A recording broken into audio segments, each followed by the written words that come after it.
Je m'appelle Mason, j'ai 32 ans, et aujourd'hui j'ai découvert que ma propre famille avait commis un grand larcin contre moi. Avant de vous raconter le moment où le visage de mon frère est devenu de la couleur de la cendre froide, faites-moi savoir d'où vous regardez dans les commentaires. Je veux vraiment savoir si les familles sont aussi folles partout ailleurs dans le monde, ou si j'ai juste eu de la chance. C'était un mardi après-midi, le genre de mardi qui semble lourd, comme si l'air était plein d'eau, mais qu'il ne pleuvrait pas. J'étais parti plus tôt de mon travail d'architecte paysagiste. Je ne partais pas en vacances. Je n'étais pas malade. J'allais chez mes parents pour récupérer la seule chose qui comptait vraiment pour moi dans ce monde. Ma grand-mère, Eleanor, est décédée il y a 6 mois. Les funérailles ont été un flou de costumes noirs et de fausses larmes de personnes qui ne l'avaient pas visitée depuis une décennie. C'est moi qui lui ai tenu la main quand elle a rendu son dernier souffle. C'est moi qui savais qu'elle aimait son thé avec exactement une cuillère à café de miel et un filet de lait. Et dans son testament, elle m'avait laissé des instructions précises concernant sa bague en saphir. Ce n'était pas seulement un bijou, c'était son héritage. Elle me racontait des histoires sur cette bague quand j'étais enfant, comment elle la portait lorsqu'elle voyageait à travers l'Europe, comment elle brillait au soleil de la côte italienne. Elle avait été évaluée à 50 000 $. Mais l'argent n'avait pas d'importance. C'était le souvenir. J'ai garé mon camion dans l'allée de mes parents. C'est une belle maison, trop belle pour leurs revenus, honnêtement. Mais mon père, Thomas, et ma mère, Catherine, ont toujours été des maîtres de l'illusion. Ils privilégient la façade au détriment des fondations. C'est un terme paysager, mais il s'applique aussi aux gens. J'avais les documents légaux sur le siège passager. L'avocat avait enfin terminé le processus successoral. La bague était à moi. Elle était censée être dans le coffre-fort mural du bureau de mon père où elle avait été gardée en sécurité depuis les funérailles. J'ai déverrouillé la porte d'entrée avec ma clé. La maison sentait le polish au citron et le pot pourri, cette odeur spécifique qui essaie trop fort de masquer l'odeur de vieux secrets. Maman, papa, ai-je appelé. Ma mère est apparue de la cuisine. Elle portait sa tenue de tennis, même si je savais pertinemment qu'elle n'avait pas joué au tennis depuis 5 ans. Elle s'est essuyé les mains sur une serviette, son sourire serré. Il n'atteignait jamais ses yeux. Jamais avec moi. Mason, dit-elle, sa voix montant un peu trop haut. Nous ne t'attendions pas avant le week-end. Je t'ai envoyé un SMS, maman. Je t'ai dit que je venais chercher la bague. L'avocat a donné le feu vert. Je l'ai vu jeter un coup d'œil vers le salon. Mon père était assis là, lisant un journal. Il n'a pas levé les yeux. C'était mon premier indice. Mon estomac s'est noué. J'ai eu l'impression d'avoir avalé une pierre.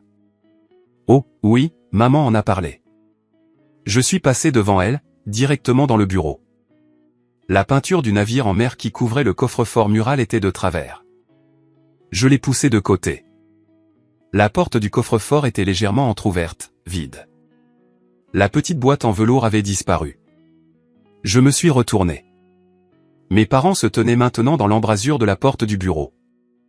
Ils ressemblaient à 2 adolescents pris en flagrant délit de fumer derrière le gymnase. Sauf qu'il n'y avait aucune culpabilité dans leurs yeux, seulement du défi. Où est-elle, ai-je demandé. Ma voix était calme, mais mes mains tremblaient. Je les ai serrées en poing sur mes côtés pour le cacher. Mason, assieds-toi, dit papa, parlant enfin. Soyons raisonnables. Je ne veux pas m'asseoir. Je veux la bague que grand-mère m'a laissée. La bague qui est légalement mienne. Maman soupira, le genre de soupir qu'elle poussait quand j'étais enfant et que je demandais quelque chose de trop cher pour Noël. Nous avons eu une urgence familiale, Mason. Urgence ? Je les ai examinés. Vous avez l'air bien. La maison tient debout. Quelle urgence ? C'est Julian, dit maman. Julian, mon frère aîné, l'enfant prodige, le garçon qui ne pouvait rien faire de mal, même lorsqu'il a crashé 3 voitures avant ses 20 ans. Julian, qui était actuellement directeur des ventes dans une entreprise technologique, même si je suis presque sûr que son titre de poste réel était sensu professionnel. Il est blessé, ai-je demandé. Non, dit papa, s'avançant. Il avait besoin d'aide. Il va faire sa demande à Chloé. J'ai cligné des yeux. D'accord. Et, continua maman, lissant sa jupe. Chloé vient d'une famille très importante. Vous savez, son père est dans le développement immobilier. Ils s'attendent à un certain standing. Les pièces se sont assemblées dans ma tête comme un piège à ours qui se referme. Vous lui avez donné la bague, ai-je murmuré. Nous ne la lui avons pas donnée, corrigea papa. Nous l'avons laissé l'utiliser pour la demande. Il doit faire bonne impression, maçonne. Il ne peut pas faire sa demande à une fille comme Chloé avec un diamant acheté en magasin. Il a besoin de patrimoine. Il a besoin de poids. Ce n'est pas à vous de la donner, ai-je crié. Le son rebondit sur les murs d'acajou. Grand-mère me l'a laissé spécifiquement par mon nom. Tu ne sors même avec personne, maçonne, claqua maman, abandonnant la façade gentille. Qu'est-ce que tu vas faire avec un saphir de 50 000 $? Le garder dans un tiroir? Julien construit un avenir. Il assure un mariage qui élèvera toute cette famille. Tu devrais être heureux pour lui. Tu devrais être fier d'y contribuer. Contribuer?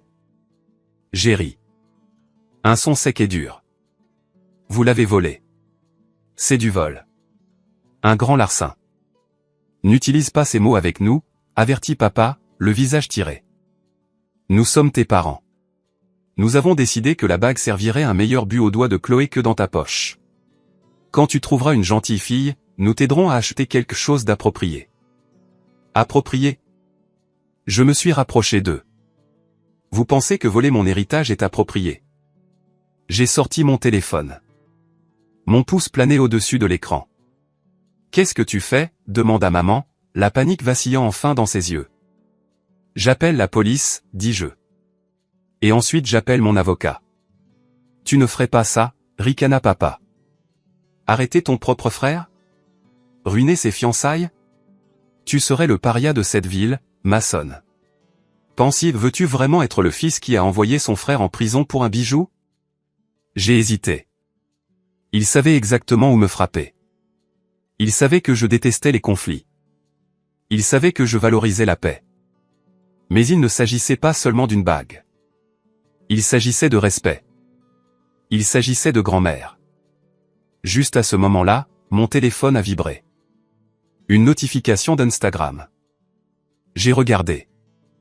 C'était Julien. Il avait posté une photo il y a 5 minutes. C'était un gros plan d'une main parfaitement manucurée, la main de Chloé. Et là, posé sur son annulaire, se trouvait le saphir. Il était énorme, d'un bleu profond, entouré de diamants. La légende disait, elle a dit oui, je m'attache à l'amour de ma vie. Un homme offre le meilleur à sa reine. 50 000 $ à son doigt, mais elle n'a pas de prix pour moi. J'ai fixé l'écran. L'audace. Il se vantait du prix. Il utilisait le souvenir de grand-mère pour se faire valoir sur Internet. Il l'a posté, dis-je, montrant l'écran à mes parents. Il se vante de sa valeur.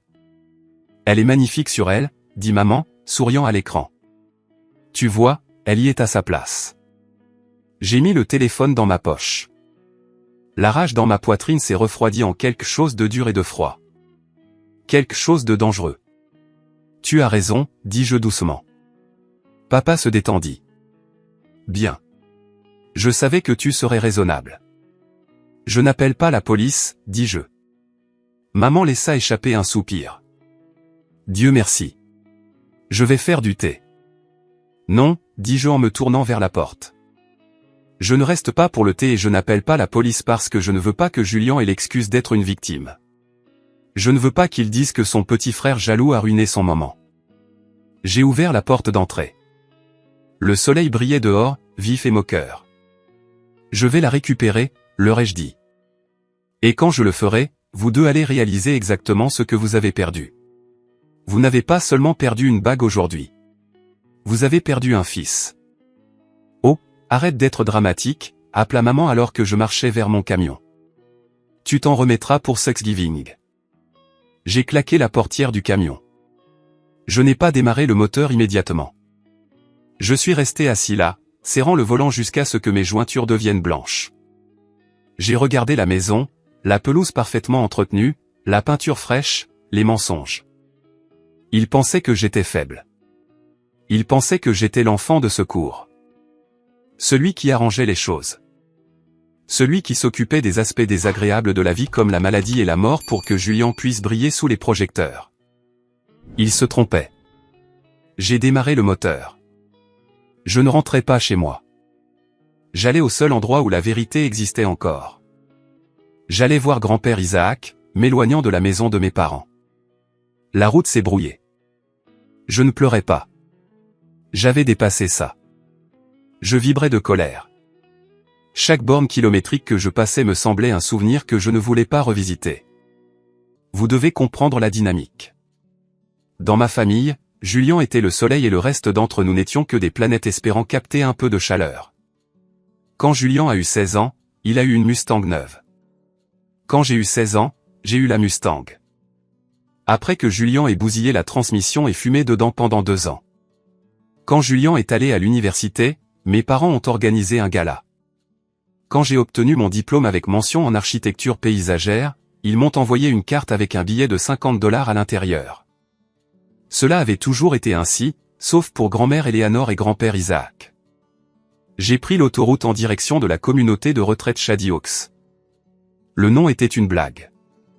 Il n'y avait presque pas de chêne, et ce n'était pas particulièrement ombragé, mais c'était cher. Mes parents payaient le minimum, et je couvrais le reste de la facture chaque mois, près de $2000 de mon propre salaire, afin que grand-père puisse avoir une chambre privée et de la nourriture décente. Julien n'a pas versé un centime. Il disait que sa trésorerie était bloquée dans des investissements. J'ai repensé aux funérailles il y a 6 mois. La pluie était incessante ce jour-là. Nous étions debout près de la tombe. Le prêtre débitait des paroles sur la paix.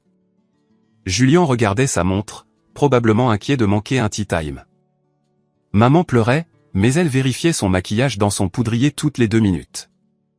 Je me souviens avoir regardé le cercueil et avoir eu l'impression que ma poitrine était écrasée. Grand-mère était celle qui m'avait appris à jardiner. C'était elle qui s'était assise avec moi quand j'avais échoué à mon examen de maths en 3e année et qui m'avait dit que j'étais intelligent d'autre manière. Après le service, l'avocat a lu le testament dans un petit bureau étouffant. À mon fils Thomas, je laisse la maison. À mon petit-fils, Julien, je laisse ma collection d'horloges antiques. Julien avait vendu ses horloges en 1 semaine. Je l'ai découvert plus tard. Et à mon petit-fils, Mason, l'avocat avait fait une pause, regardant par-dessus ses lunettes. Je laisse ma bague en saphir et l'acte de propriété du terrain de West Creek. Je me souviens que Julien avait ricané. La terre marécageuse. Bonne chance avec ça, Mason. Mais ensuite l'avocat a mentionné la bague. La bague en saphir évaluée à $50 000. Julien avait relevé la tête. Attendez, pourquoi il a la bague? C'est un homme. Je suis l'aîné. Je devrais avoir les bijoux à transmettre. Le testament est spécifique, avait dit l'avocat. Il va à Mason. Julien m'avait alors lancé un regard de pure prétention. Et maintenant, 6 mois plus tard, il avait pris ce qu'il croyait être légitimement sien. J'ai garé ma voiture sur le parking de la maison de retraite. C'était un bâtiment en briques, propre mais stérile. J'ai pris une profonde inspiration, me calmant. Je ne pouvais pas laisser grand-père me voir en rage. Il avait un cœur fragile, du moins c'est ce que disait le médecin. Personnellement, je pensais que son cœur était la chose la plus forte chez lui. J'ai franchi les portes automatiques. L'odeur m'a frappé instantanément. Antiseptique, légumes bouillis et désodorisants à la lavande. C'était l'odeur de la tante. Salut, Mason. La réceptionniste Sarah m'a souri. Il est dans la véranda. Merci, Sarah. J'ai trouvé grand-père Isaac assis près de la fenêtre dans son fauteuil roulant. Il avait 85 ans, frêle, la peau comme du papier parchemin, mais ses yeux étaient vifs. Il fixait un jet bleu dehors par la fenêtre. Salut, grand-père, dis-je, forçant une légèreté dans ma voix que je ne ressentais pas. Il s'est tourné. Son visage s'est illuminé. Le voilà, le seul homme millaire qui connaît la différence entre un pétunia et une pomme de terre. J'ai ri, tirant une chaise en plastique. Comment te sens-tu aujourd'hui? Comme une charnière rouillée, dit-il, serrant ma main. Sa main était froide, mais sa poigne était étonnamment ferme. Mais je me sens mieux maintenant que tu es là. Tu as l'air mal en point, mon fils. J'ai détourné le regard. Merci. Je suis sérieux. Il a tapoté ma main. Ta mâchoire est assez serrée pour casser une noix. Qu'est-ce qu'ils ont fait? Il n'a pas dit qui. Il savait. C'était toujours « il ». Mes parents. Julien. J'ai soupiré. Je ne pouvais pas lui mentir. Je suis allé à la maison aujourd'hui pour récupérer la bague. La bague de grand-mère. Le sourire de grand-père s'est estompé. Il s'est penché en arrière dans sa chaise. Et elle avait disparu. Il n'a pas halté. Il n'a pas eu l'air surpris. Il a juste hoché la tête lentement. Julien. Oui, dis-je, l'amertume transparaissant dans ma voix. Il a fait sa demande à Chloé. Il l'a postée sur Instagram. Il s'est vanté du prix. Maman et papa ont dit qu'il en avait besoin pour faire bonne impression. Ils ont dit que je n'en avais pas besoin parce que je ne construisais pas d'avenir. J'ai mis ma tête dans mes mains. Je me sens stupide, grand-père. J'ai l'impression d'avoir laissé tomber grand-mère. Elle voulait que je l'aie. Le silence s'étira longuement. Je m'attendais à ce qu'il soit en colère. Je m'attendais à ce qu'il crie, qu'il exige que j'appelle la police, qu'il convoque son fils et qu'il lui crie dessus. Au lieu de cela, j'ai entendu un son inattendu. Un petit rire.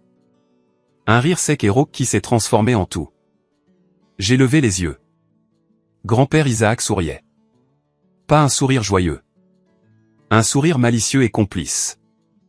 Le genre de sourire qu'un joueur de poker a quand il détient 4 as et que son adversaire vient de tout miser. Laisse-le la garder, dit grand-père doucement. Je l'ai fixé. Quoi, grand-père? Cette bague vaut 50 000 $. C'est mon héritage. C'est la seule chose de valeur qu'elle m'ait laissée à part cette terre marécageuse. Maçonne. Grand-père se pencha en avant, sa voix baissant jusqu'à un chuchotement complice. Tu te souviens de 1998? J'avais 4 ans, grand-père. C'est vrai. Eh bien, en 1998, ta grand-mère et moi voulions acheter cette terre à West Creek. Celle dont tu as l'acte de propriété maintenant. Tout le monde disait que nous étions fous. Il disait que c'était inutile. Mais Eleanor, elle avait une vision. Elle savait que la ville s'étendait dans cette direction. D'accord, j'étais confus. Qu'est-ce que cela a à voir avec la bague? Nous n'avions pas l'argent pour la compte, dit grand-père, ses yeux pétillants. Il nous manquait exactement 45 000 $. Mon cœur s'arrêta. Elle l'a vendue, murmurai-je. Elle a vendu la pierre, corrigea grand-père. Elle a retiré ce grand et beau saphir de son certi et l'a vendu à un collectionneur privé à New York. Cela lui a un peu brisé le cœur, mais elle savait qu'investir dans la terre était plus intelligent que de porter une pierre à la main. Mais j'ai vu la bague aux funérailles dans la boîte. Elle avait l'air réelle. Bien sûr, elle avait l'air réelle. Grand-père se frappa le genou, ravi. Eleanor en a fait faire un duplicata. Une pâte de haute qualité, du verre au plomb, maçonne, magnifiquement taillée, parfaitement sertie dans la monture en or original, mais structurellement, c'est fondamentalement un morceau de pare-brise très cher. Ma bouche s'ouvrit, alors la bague que Julien a volée. La bague au doigt de Chloé vaut environ 50 $ en matériaux. Grand-père haleta, essuyant une larme de rire de son œil. Peut-être 100 pour la monture en or. Mais la pierre est fausse, maçonne. C'est un accessoire. Je me suis assis sur la chaise en plastique, mon cerveau essayant de traiter cela. Mon frère, l'homme qui se souciait plus des marques que des êtres humains, venait de faire sa demande à une socialité fortunée avec un morceau de verre. Est-ce que quelqu'un d'autre le sait, ai-je demandé. Personne. Grand-père secoua la tête. Juste moi et Eleanor. Et maintenant toi. Tes parents pensent que c'est la vraie. Ils pensent que cette évaluation de 1990 est toujours valide. Un lent sourire commença à se répandre sur mon visage. La colère qui m'avait consumé quelques instants auparavant s'évapora, remplacée par un sentiment de justice froid et exaltant. Le visage de mon frère a pâli, marmonnai-je, imaginant le moment où il le découvrirait. Exactement, dit grand-père. Maintenant, écoute-moi. Ne dis pas un mot. Pas encore. Quand, ai-je demandé. La fête de fiançailles, dit grand-père. C'est ce samedi, n'est-ce pas? Dans ce restaurant de grillade chic. Oui, le Gilded Fork. Emmène-moi, ordonna grand-père. Fais nettoyer mon costume. Je veux être là. Je veux porter un toast aux heureux mariés. Tu veux leur dire devant tout le monde? Maçonne. L'expression de grand-père devint sérieuse. Ils t'ont volé. Ils ont manqué de respect aux souhaits d'Éléanore. Ils t'ont traité comme si tu n'avais pas d'importance. Cette fois, ils ont appris que la valeur n'est pas ce qui brille. C'est ce qui est réel. Et cette terre que tu as eue, ce marécage? Oui. Vérifie les mises à jour de zonage pour West Creek. Il fit un clin d'œil. Mais fais-le après la fête. Pour l'instant, concentrons-nous sur le spectacle. J'ai regardé mon grand-père, cet homme frêle en fauteuil roulant qui était soudainement la personne la plus puissante de mon monde.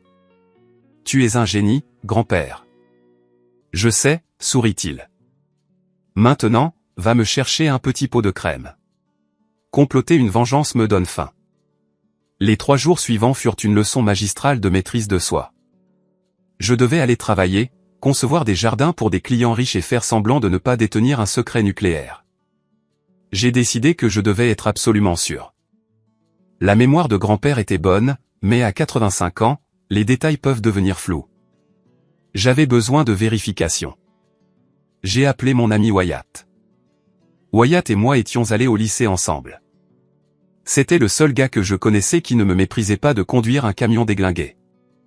Maintenant, il était gémologue certifié et possédait une petite mais réputée bijouterie en centre-ville. Salut, Maz. Wyatt m'a salué quand je suis entré dans sa boutique mercredi.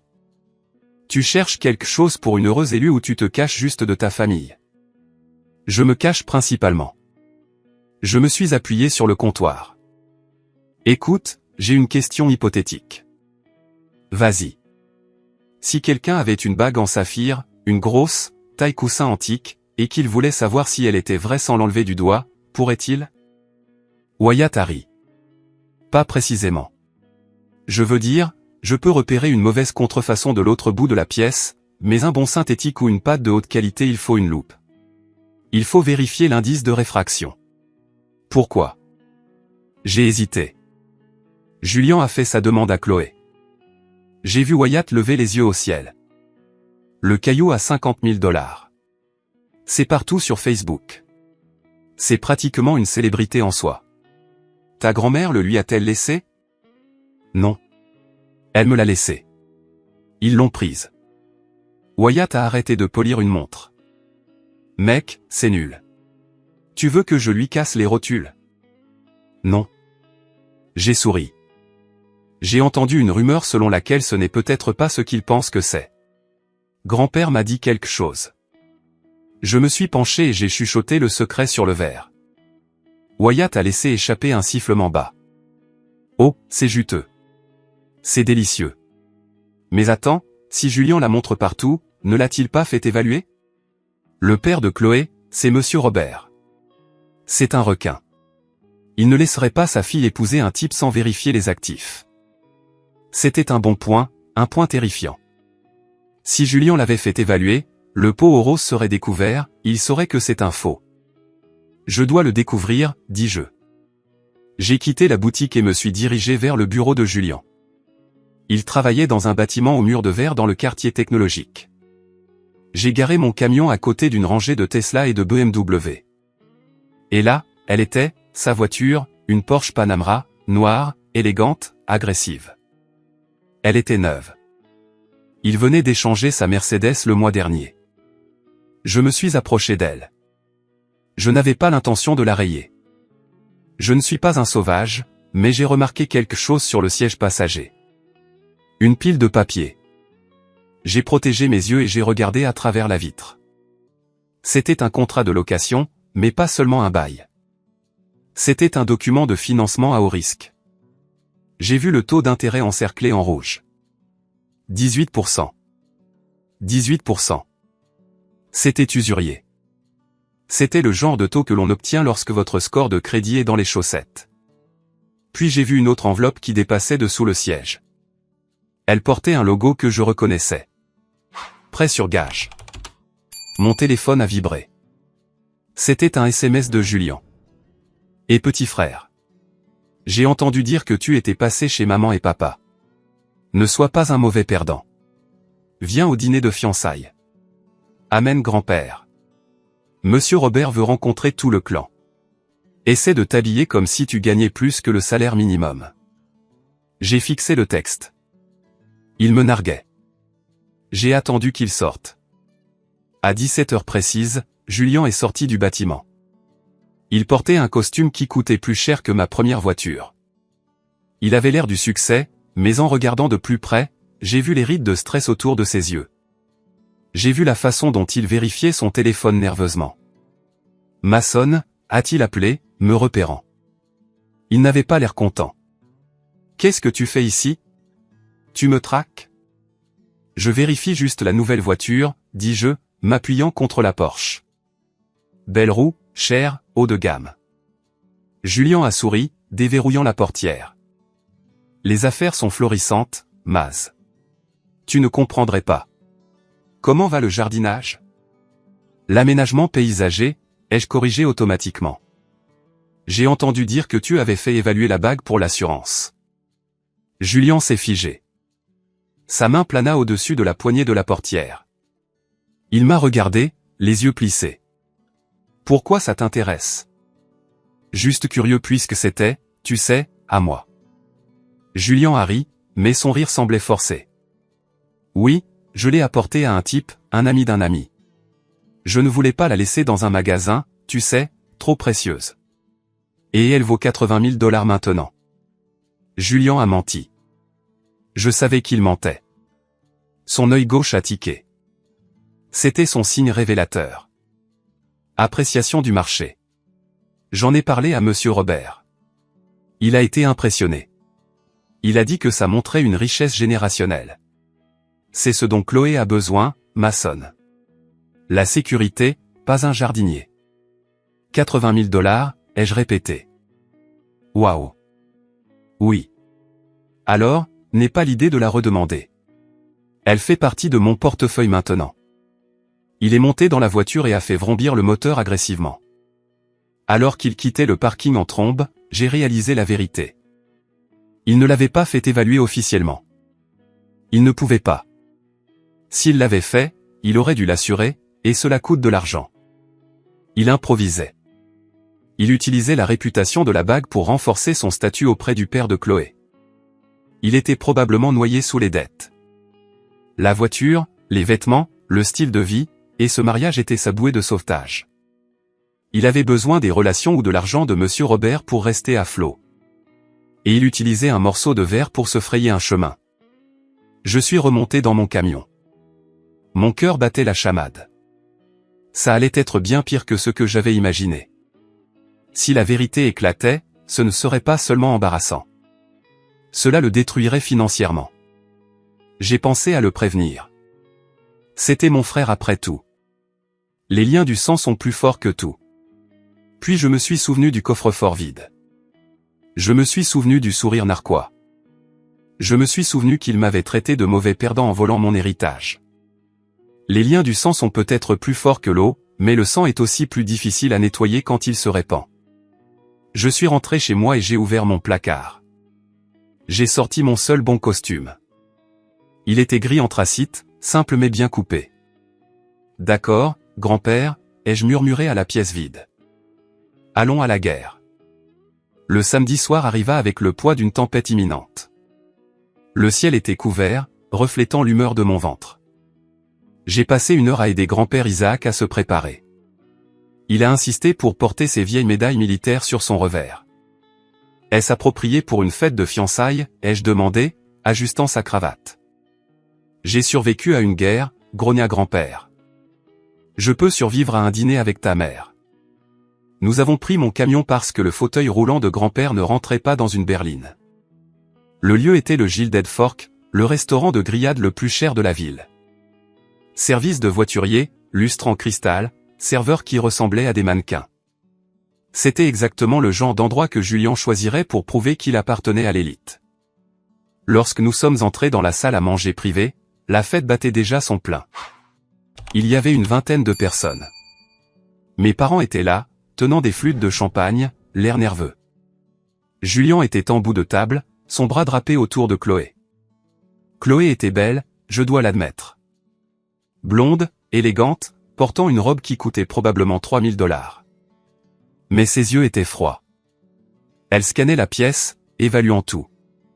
Et là, à son doigt, sous les lumières des cristaux, se trouvait la bague. Elle étincelait férocement.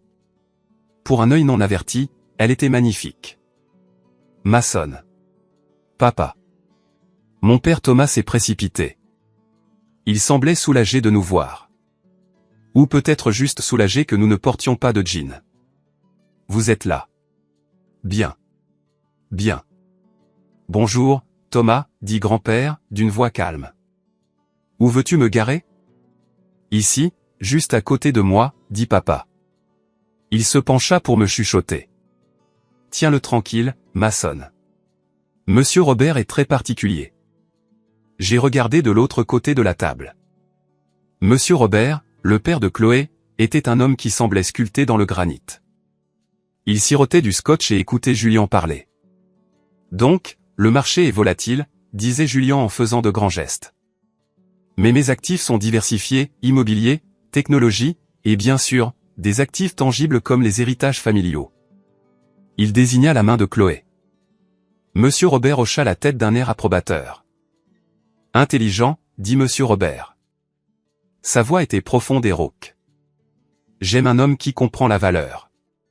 Chloé me dit que cette bague est dans votre famille depuis des générations. Depuis les années 1920, rayonna Julien. Le bien le plus précieux de ma grand-mère. Elle voulait que Chloé l'ait. J'ai senti la main de grand-père se serrer sur la coudoir de son fauteuil roulant. J'ai posé ma main sur la sienne pour le calmer. Pas encore, ai-je signalé. Nous nous sommes assis. Le dîner fut un flot de plats coûteux que je ne pouvais pas goûter. Bisque de homard, bœuf wagyu.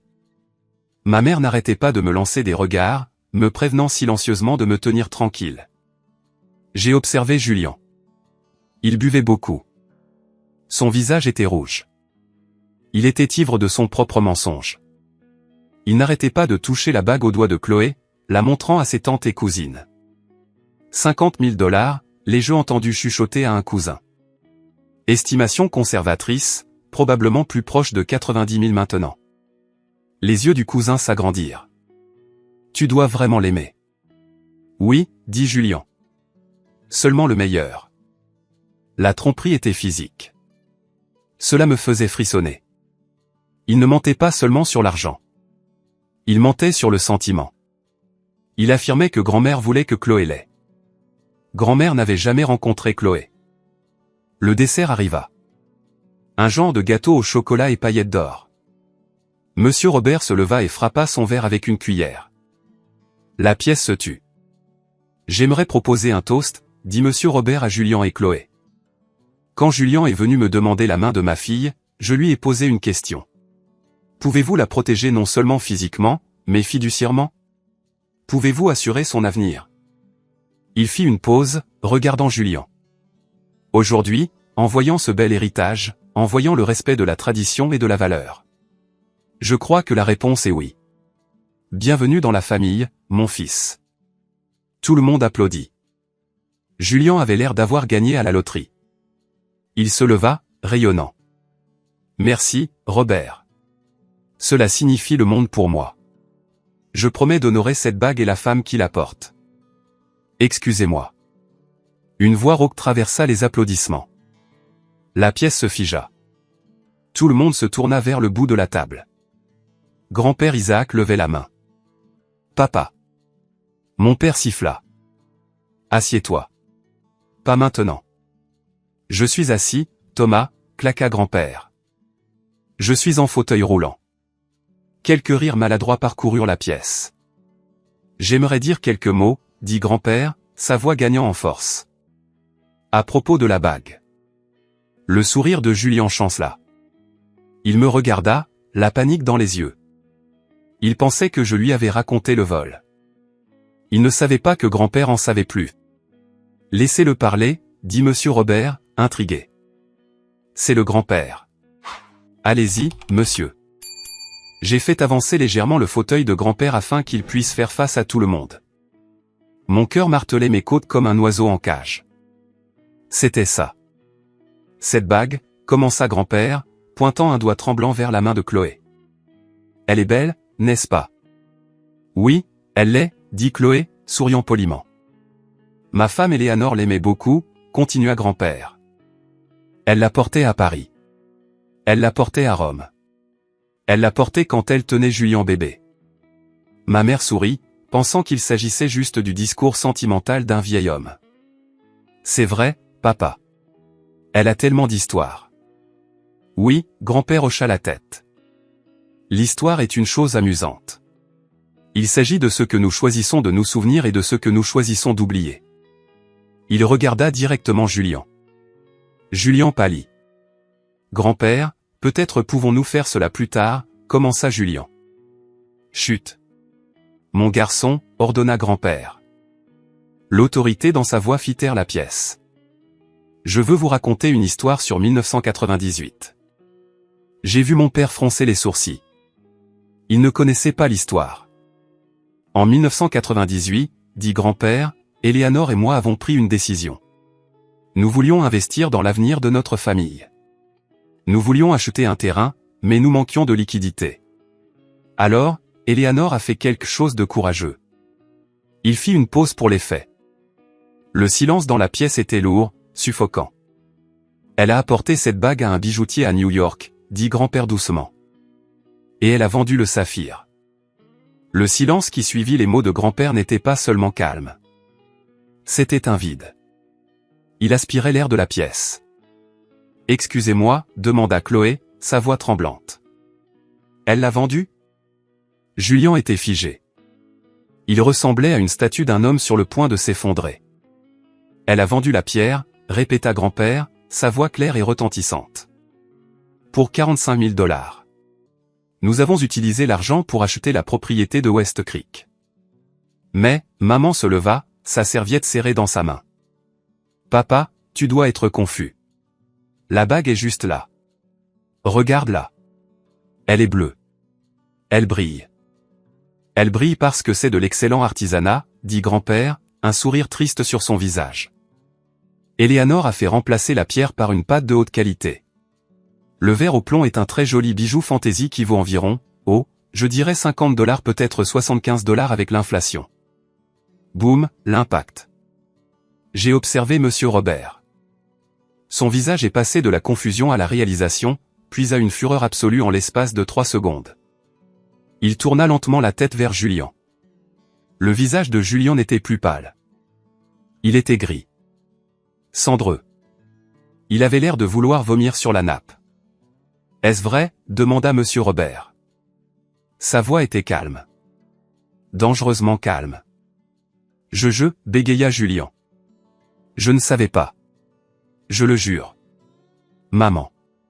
Papa, dites-lui qu'elle est assurée. Elle est évaluée. Tu l'as fait évaluer, aboya monsieur Robert. Montre-moi les papiers tout de suite. Elle est au bureau. Je veux dire, mon ami l'a fait. Julien se noyait. Il se débattait. Tu as dit qu'elle valait 80 000 $, chuchota Chloé, fixant la bague à son doigt comme si c'était une araignée venimeuse. Tu as dit à mes amis que c'était une pièce de musée. C'en est une. La désespoir de Julien était pathétique. Grand-père est sénile. Il ne sait pas de quoi il parle. Regarde-la, Chloé. Elle est vraie. Je ne suis pas sénile, dit grand-père, sortant un morceau de papier plié de sa poche de veste. J'ai l'acte de vente de 1998 et le reçu pour le remplacement du verre. Maçonne, donne ceci à monsieur Robert. J'ai pris le papier jauni de la main de grand-père. J'ai contourné la table. Mes jambes semblaient lourdes, mais ma tête était claire. J'ai tendu le papier à monsieur Robert. Monsieur Robert a mis ses lunettes de lecture. Il a parcouru le document. Vendu un saphir taille coussin de 4 carats remplacé par un simulacre de verre synthétique. Il lut à voix haute. Il laissa tomber le papier sur la table. Il regarda Julien avec un air de pur dégoût. Vous avez menti, dit monsieur Robert.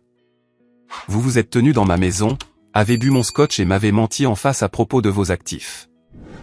Robert, s'il vous plaît. Mon père essaya d'intervenir. Nous ne savions pas. Nous pensions que c'était réel. Julien ne voulait pas, vous lui avez donné une fausse bague.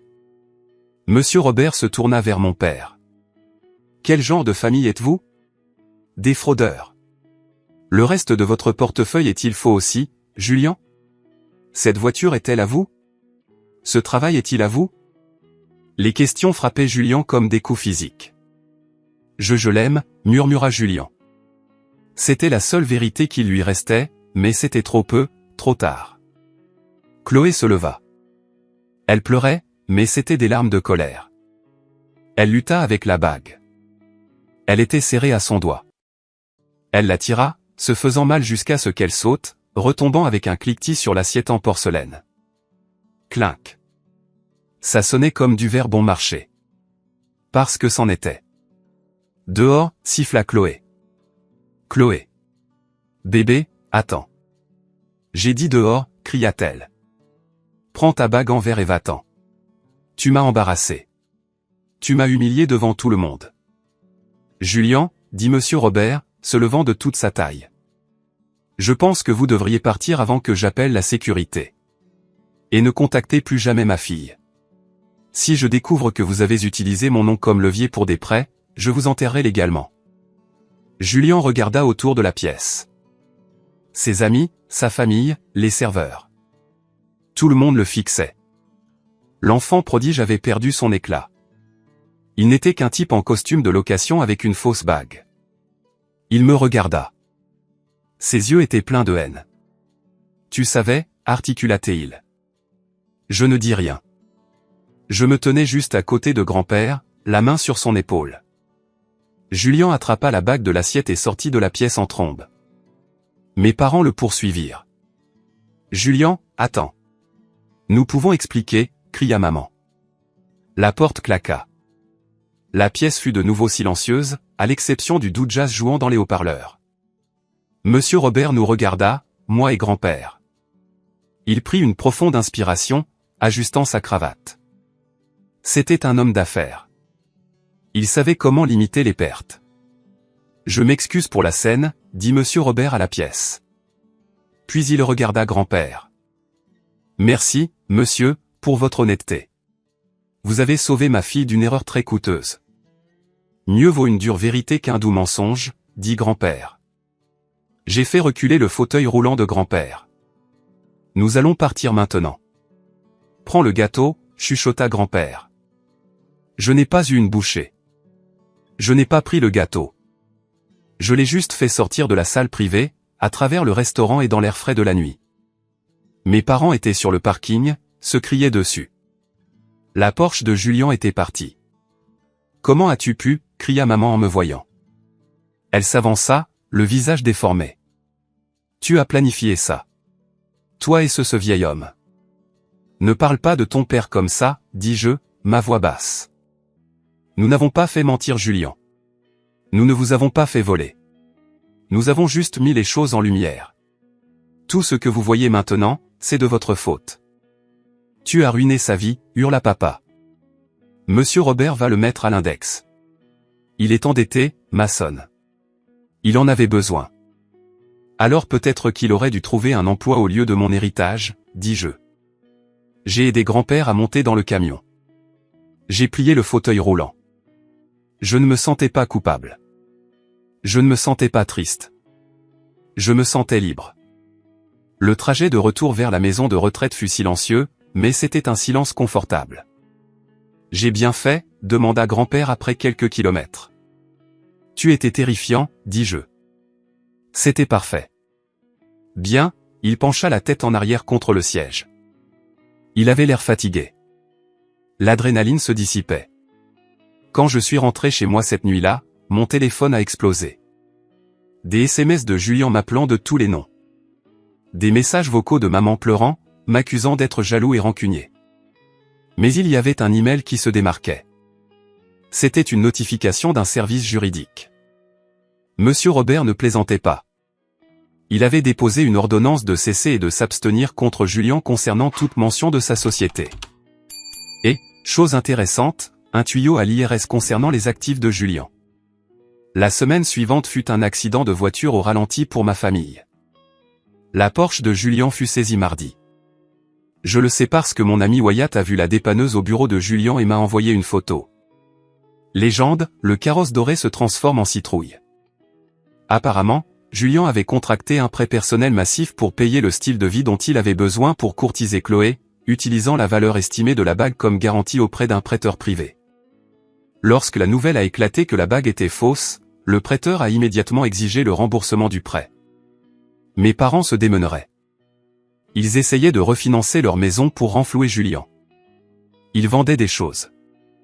Je suis resté à l'écart. Je me suis concentré sur mon travail. Je me suis concentré sur grand-père, mais il restait une question en suspens, la bague. Vendredi, un colis est arrivé à mon appartement. C'était une enveloppe matelassée. Pas d'adresse de retour, mais je connaissais l'écriture. C'était l'écriture irrégulière de Julien. Je l'ai ouverte. À l'intérieur se trouvait la boîte en velours. J'ai ouvert la boîte. Le saphir en verre me fixait. Il était plus terne maintenant, dépouillé de son mythe.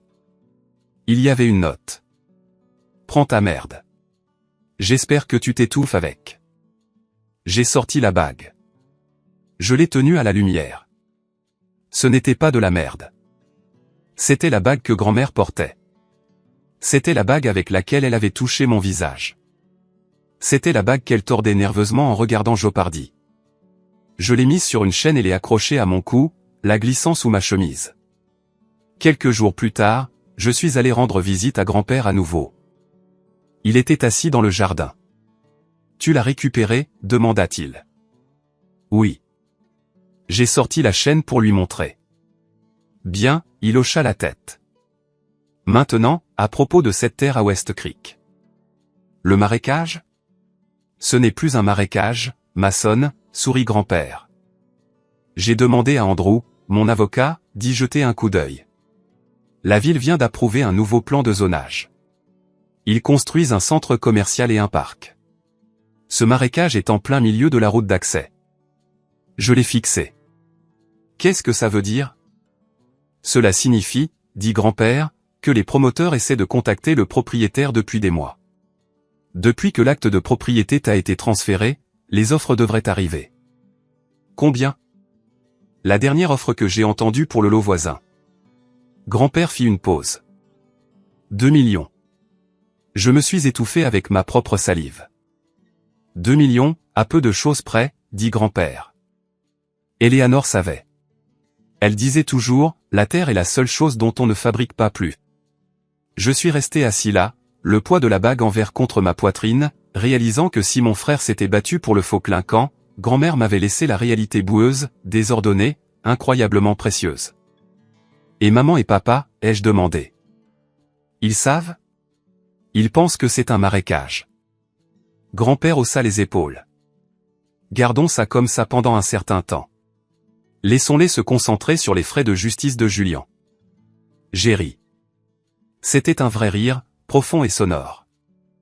Mes parents avaient volé une bague à $50 et perdu un fils valant plusieurs millions de dollars. Ils avaient misé sur le mauvais cheval, la mauvaise valeur, la mauvaise vie. Tu sais ce que je vais faire, dis-je. Acheter une Porsche, taquina grand-père. Non, dis-je, je vais construire ce parc. Je vais concevoir l'aménagement paysager de ce centre commercial moi-même. Je vais nommer le jardin d'après grand-mère. Elle aimerait ça, dit grand-père doucement. Elle aimerait beaucoup ça. J'ai regardé le ciel. Il était bleu. Un bleu saphir profond et clair. Nous avons gagné, grand-père. Non, Mason. Il tapota ma main. Tu n'as pas seulement gagné. Tu as hérité de la vérité. Ça vaut plus que n'importe quelle pierre. Et alors que j'étais assis là avec l'homme qui m'avait élevé plus que mon propre père ne l'avait jamais fait, je savais qu'il avait raison. J'avais la bague. J'avais la terre. Mais surtout j'avais ma dignité. Et Julien, la dernière fois que j'ai entendu parler de lui, il conduisait une Honda Civic de 2010 et travaillait comme jeune représentant commercial. Le karma est un moulin lent, mais mon Dieu, comme il moue finement. Le silence dans mon appartement après le fiasco de la fête de fiançailles n'a pas duré longtemps. C'était le calme avant une tempête, et je savais que les vents changeaient de direction. Pour la première fois de ma vie, la tempête ne me frappait pas. Elle arrachait le toit de la maison de mes parents et je regardais depuis la sécurité de ma propre intégrité. 3 jours après que Julien a rendu la bague, ce morceau de verre qui avait brisé sa vie, mon téléphone a sonné. C'était ma mère. J'ai regardé l'écran, hésitant à répondre. Je savais exactement ce que serait la conversation. Ce serait un voyage de culpabilité enveloppé de manipulation, servi avec une touche d'hystérie. J'ai décroché. Allô, maman. Maçonne. Sa voix était tendue. Essoufflée. Nous devons parler. Tu dois venir. Je suis occupé, maman. Le travail. C'est à propos de Julien, claqua-t-elle, perdant sa fragile contenance. Il est mal en point, maçonne. Monsieur Robert ne l'a pas seulement chassé du dîner. Il a retiré son influence. Julien a perdu son plus gros client ce matin. Les rumeurs se répandent. Les gens disent qu'il est un fraudeur. Il a menti sur ses actifs pour s'assurer un mariage et des prêts, dis-je calmement. C'est de la fraude, maman. Il a fait une erreur, cria-t-elle. Il essayait de construire une vie. Et toi et ton grand-père, vous l'avez humilié. Vous l'avez détruit pour un bijou qui n'était même pas vrai. Le bijou n'était pas le problème, dis-je, sentant cette vieille fatigue familière s'installer dans mes os. Le vol était le problème. Le manque de respect était le problème. Nous avons besoin d'argent, maçonne. Elle abandonna la prétention. Les créanciers de Julien appellent à la maison. Il a utilisé notre adresse pour certains de ses papiers. Il menace de saisie. Nous devons vendre la monture en or de cette bague. Je sais que la pierre est fausse, mais l'or est vintage. Ça vaut quelque chose. Apporte-la. J'ai ri. C'était un rire sombre et creux. Même maintenant, après tout, ils considéraient toujours mon héritage comme leur fonds d'urgence. Non, dis-je. Qu'est-ce que tu veux dire non? C'est la propriété de la famille. C'est ma propriété, ai-je corrigé. Et je ne vais pas faire fondre l'héritage de grand-mère pour payer les frais de leasing de Julien. S'il a besoin d'argent, il peut vendre ses clubs de golf ou trouver un deuxième emploi. J'ai raccroché. Ma main tremblait, non pas de peur, mais de l'adrénaline d'avoir enfin tracé une limite qui tenait. Mais le véritable tremblement de terre s'est produit le mardi suivant. J'étais assis dans mon petit bureau à l'entreprise d'aménagement paysager, esquissant un design pour le patio d'un client, lorsque ma réceptionniste m'a appelé. Maçonne, il y a un monsieur ici pour vous. C'est Andrew Miller. Andrew, l'avocat de grand-père, l'homme qui avait géré la succession. Faites-le entrer. Andrew est entré, portant une mallette en cuir qui semblait plus vieille que moi. C'était un homme sérieux, dépourvu d'humour, mais plein d'une intelligence aiguisée. Il s'est assis, posant la mallette sur mon bureau avec un lourd bruit. Maçonne, il a hoché la tête. Comment va Isaac? Il va bien. Il mange trop de pudding, mais il est heureux. Bien. Andrew a déclipsé la mallette. Nous devons discuter de la propriété de West Creek. L'acte de propriété a été officiellement transféré à votre nom ce matin. Le greffier du comté a pris son temps, n'est-ce pas? Le marécage. J'ai souri. Grand-père m'a dit de vérifier le zonage. Andrew n'a pas souri. Il a sorti une épaisse pile de documents. Ce n'est plus un marécage, maçonne, et ça ne l'a pas été depuis longtemps. La ville de West Creek planifie une expansion commerciale depuis 5 ans. Votre grand-mère était au courant de la proposition initiale à la fin des années 90. C'est pourquoi elle l'a acheté. Elle jouait le long terme. Il a fait glisser une carte sur le bureau. C'était une carte de zonage. Ma parcelle de terrain, environ 4 acres de broussailles et d'herbes marécageuses, était délimitée en rouge vif. Mais ce qui a attiré mon attention, c'était ce qui l'entourait. C'est la nouvelle sortie d'autoroute. Andrew a montré une ligne noire épaisse. Et c'est le parc technologique et le centre commercial de luxe proposé. Ma terre était en plein milieu de la route d'accès. C'était la clé de voûte. Sans ma terre, la sortie d'autoroute ne pouvait pas se connecter au centre commercial. Ils ne peuvent pas construire autour, ai-je demandé. Pas sans dépenser des millions en ponts et en redirection de drainage, dit Andrew. Vous tenez là tout, Mason. Les promoteurs essaient de contacter la succession depuis 6 mois, mais en raison du blocage successoral, nous ne pouvions pas négocier. Maintenant, nous le pouvons. Il a sorti une lettre sur du papier épais. Ceci est arrivé hier. C'est une offre d'ouverture du Horizon Développement Group. J'ai pris la lettre. Mes yeux ont parcouru le jargon juridique jusqu'à ce que j'atteigne le chiffre en bas. 2 400 000 $. 2,4 millions de dollars. L'air a quitté mes poumons. Je me suis penché en arrière dans ma chaise, le papier tremblant dans ma main. J'ai regardé la bague en verre suspendue à mon cou, glissée sous ma chemise. Grand-mère avait vendu un vrai saphir pour 45 000 $ pour acheter de la terre. Et cette terre valait maintenant une fortune. Elle avait transformé un objet de vanité en une dynastie. C'est réel, ai-je murmuré. Aussi réel qu'une crise cardiaque, dit Andrew. Et honnêtement, nous pouvons probablement les faire monter à 2,6 si nous tenons un mois. Mais je ne pousserai pas trop loin. Ils ont les moyens, mais ils ont des délais à respecter. 2,4, c'est bien, ai-je réussi à dire. C'est plus que bien. Il y a une chose, dit Andrew, ses yeux plissés. C'est maintenant un dossier public. Le transfert de l'acte de propriété, les changements de zonage. Tout est public. Votre frère travaille dans les ventes. Il se débrouille dans l'immobilier. Il lit les revues spécialisées. Comme sur commande. Mon téléphone portable a commencé à sonner. J'ai regardé l'identifiant. Papa, puis il s'est arrêté. Puis maman. Puis Julien. Ils savaient. Ils savent, ai-je dit à Andrew. Je m'en doutais. Andrew se leva. Mason, écoutez-moi. Légalement, cet argent vous appartient à 100%. Ce n'est pas une propriété maritale. Ce n'est pas une propriété familiale. C'est un héritage qui vous est laissé à vous seul, mais ils viendront le chercher. Ils supplieront, ils menaceront, ils poursuivront en justice. Vous devez être préparé. Je le suis, dis-je en me levant. Je me sentais plus grand, plus lourd. Qu'ils viennent. Je n'ai pas eu à attendre longtemps. Ce soir-là, je suis allé à la maison de retraite pour en parler à grand-père. Nous avons célébré avec du cidre de pomme pétillant. Il a ri jusqu'à en halter quand je lui ai donné le chiffre. 2 millions. Il gloussa. Oh Éléanore, quelle femme brillante. J'espère que tu regardes ça. Quand j'ai quitté la maison de retraite, je les ai trouvés qui m'attendaient. Mes parents et Julien se tenaient près de mon camion sur le parking. C'était comme une embuscade. Julien avait l'air terrible, mal rasé, portant un jogging, les yeux injectés de sang. Mes parents semblaient vieillis, leur visage tiré par l'anxiété et l'avidité. Mason, commença papa en s'avançant. Il tenta de poser une main sur mon épaule. Je reculai. Non, dis-je. Nous avons entendu, dit Julien, sa voix rauque. À propos du terrain, l'affaire West Creek.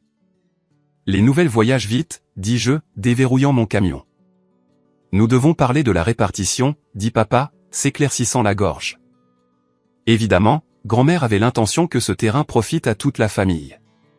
Elle n'aurait pas pu savoir qu'il vaudrait autant. Si elle l'avait su, elle l'aurait partagé. Elle savait exactement ce qu'elle faisait, dis-je. Grand-père m'a dit qu'elle l'avait acheté comme un investissement et qu'elle l'avait laissé à la seule personne qui lui rendait visite, à la seule personne qui tondait sa pelouse, à la seule personne qui ne lui volait pas.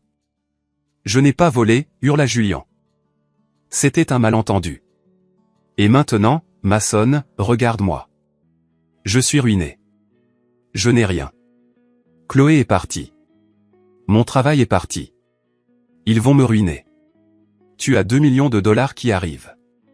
2 millions? Tu ne peux pas simplement garder ça. Nous sommes frères. Nous n'étions pas frères quand tu as pris la bague, dis-je doucement. Nous n'étions pas frères quand tu as raillé mon travail. Nous n'étions pas frères quand tu as laissé maman et papa me traiter comme laide pendant que tu jouais le prince. Nous t'avons élevé, hurla maman, les larmes coulant sur son visage. Nous t'avons donné un foyer. Nous t'avons nourri. Tu nous dois. Je ne vous dois rien. Je la regardai droit dans les yeux. J'ai payé mes propres études. Je paie les soins de grand-père. Je paie ma propre vie. Vous avez tout donné à Julien. Vous avez parié sur lui. Vous avez mis toutes vos mises émotionnelles et financières sur l'enfant prodige. Je désignai Julien qui tremblait dans l'air frais de la nuit. Eh bien, regardez votre investissement. Je dis, il s'est effondré. Vous ne pouvez pas encaisser mes parts simplement parce que votre portefeuille a échoué. Espèce de salaud égoïste, cracha Julien, se jetant sur moi. Je ne bronchais pas. Je le regardais simplement. Il s'arrêta à quelques centimètres de mon visage, ses mains tremblantes. Il était faible. Il avait toujours été faible. Soutenu par nos parents complices. Je vais vendre le terrain, dis-je, ma voix résonnant dans le parking vide. Et savez-vous ce que je vais faire avec l'argent? Ils attendaient, l'espoir vacillant dans leurs yeux. Peut-être pensaient-ils que je dirais que je leur achèterais une maison ou que je paierais les dettes de Julien. Je vais construire un parc, dis-je. Un jardin public gratuit pour tous. Je vais utiliser mon diplôme, celui dont vous vous êtes moqué, pour concevoir quelque chose de beau. Et je vais l'appeler le jardin commémoratif Eleanor Miller. Tu le gaspilles, hurla papa. Tu le jettes en l'air pour des fleurs. Ce n'est pas un gaspillage. J'ouvris la portière de mon camion. C'est un héritage. Quelque chose de réel. Quelque chose qui dure plus longtemps qu'un leasing de Porsche. Je montai et démarrai le moteur. Maçonne. Maman frappa à la fenêtre. Maçonne, s'il te plaît. Juste un prêt. 10 000 $ juste pour aider avec les avocats. Je la regardai à travers la vitre. Je vis le désespoir, mais je vis aussi la manipulation.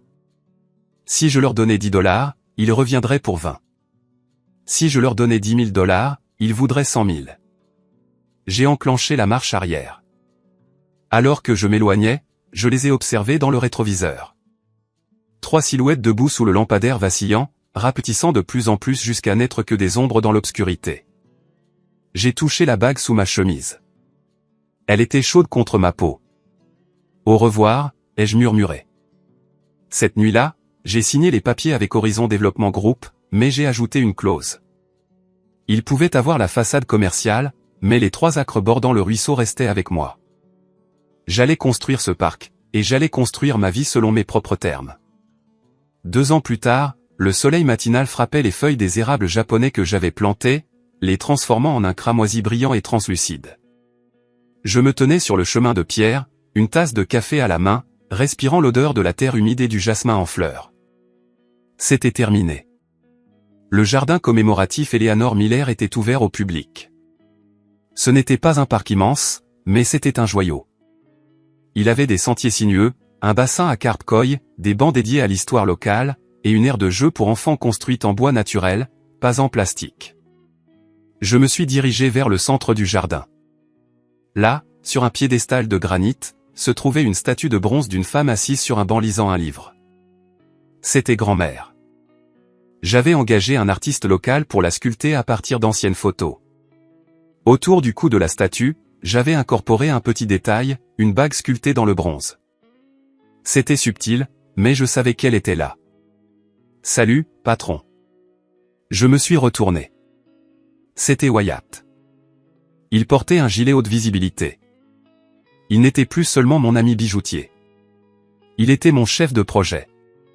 J'avais utilisé l'argent de l'héritage pour créer ma propre entreprise, Legacy Landscape, et Wyatt, cherchant à changer de la routine du commerce de détail, était venu pour s'occuper des opérations. Salut, Wyatt, comment se porte le système d'irrigation dans le cadran? Parfait, sourit Wyatt. La pression est stable. Au fait, nous avons eu une autre demande. La ville veut que nous redessinions la place du centre-ville. C'est le 3e contrat ce mois-ci, maçonne. Nous allons devoir embaucher plus d'équipes. Bon problème à avoir. J'ai souri.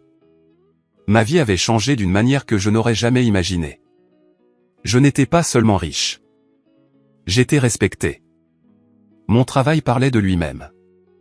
J'avais des clients qui attendaient 6 mois juste pour une consultation. Je conduisais maintenant un beau camion, un neuf, fiable, payé en espèces. Mais je vivais toujours simplement.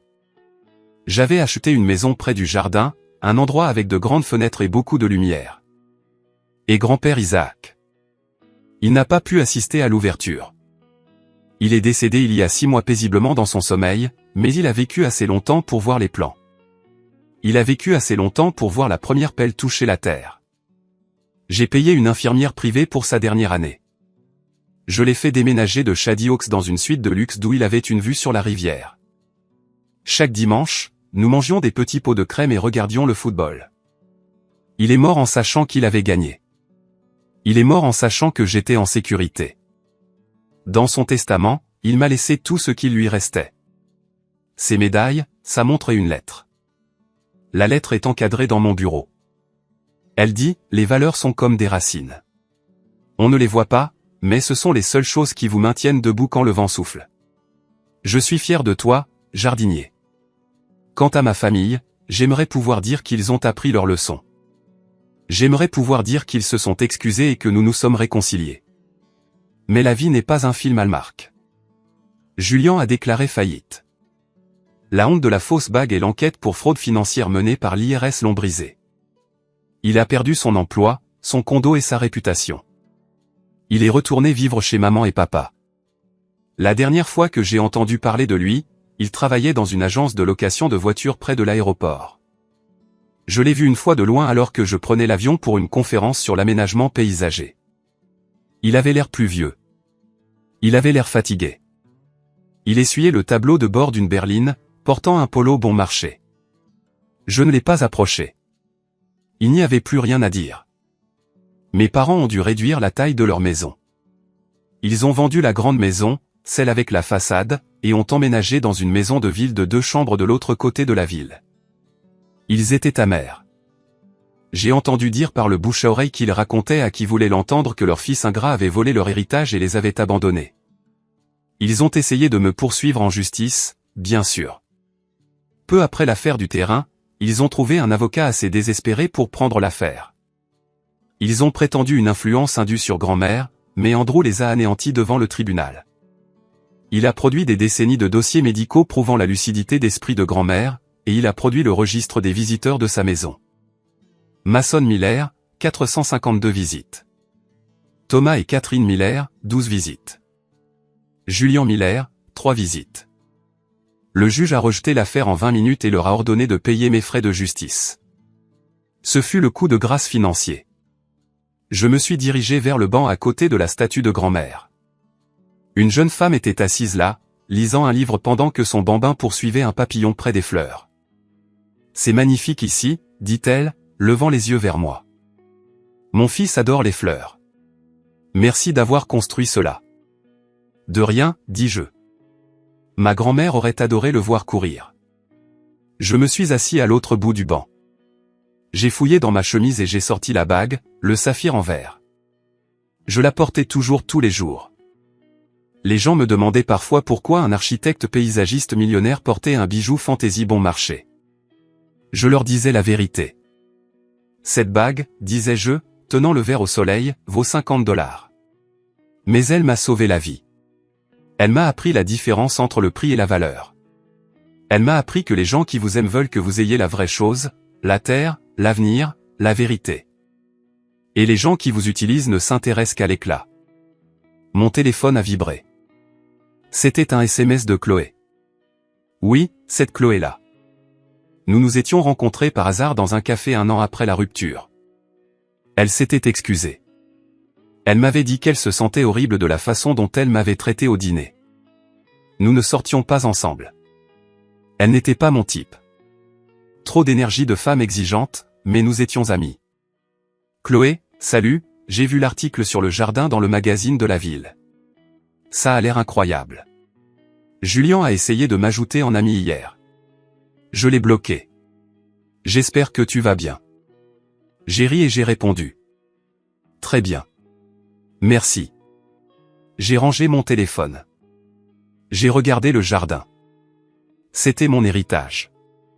Pas l'argent à la banque, bien que ce soit agréable. Mais cette paix, cette capacité de s'asseoir sur un banc au milieu d'un mardi et de se sentir absolument et complètement suffisant.